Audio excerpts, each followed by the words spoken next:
Hi friends, இன்றைக்கி நான் chapati and paneer butter masala எப்படி பண்ணுறது உங்கள் கூட ஷேர் பண்ணிக்க போகிறேன். அதுக்கு ஃபஸ்ட்டு நான் வீட்லேயே மேக் பண்ண பன்னீர் 150 கிராம் எடுத்து கட் பண்ணி வச்சுருக்கேன்.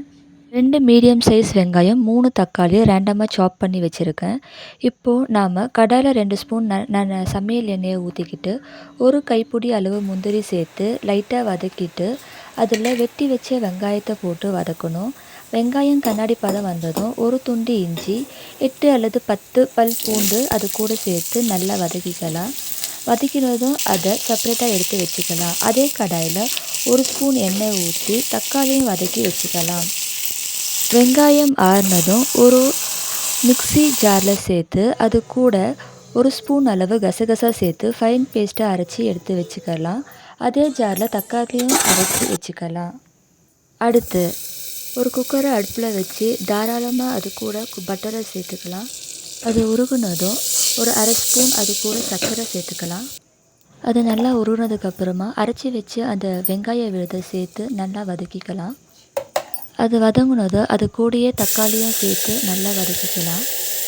தக்காளி வெங்காயத்தோட பச்சை வாசனை போனதுக்கப்புறமா நம்ம வெட்டி வச்சுருந்த பன்னீரை அது கூட சேர்த்து அது கூட 1 ஸ்பூன் கரம் மசாலா, உங்கள் காரத்துக்கு ஏற்ற மாதிரி காஷ்மீர் சில்லி பவுடர், உப்பு எல்லாத்தையும் சேர்த்து ஒரு தடவை கலக்கிடலாம்.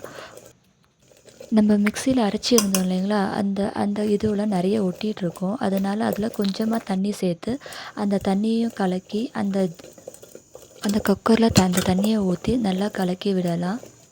கடைசியாக கொஞ்சமாக கஸ்தூரி மேத்தியை நல்லா கையிலேயே நல்லா கசக்கி அந்த குக்கருக்குள்ளே போட்டு நல்லா ஒரு கலரி உப்பு காரான பாருங்கள். பார்த்துட்டு குக்கரை மூடி ஒரு 2 விசில் வர வரைக்கும் விடுங்க.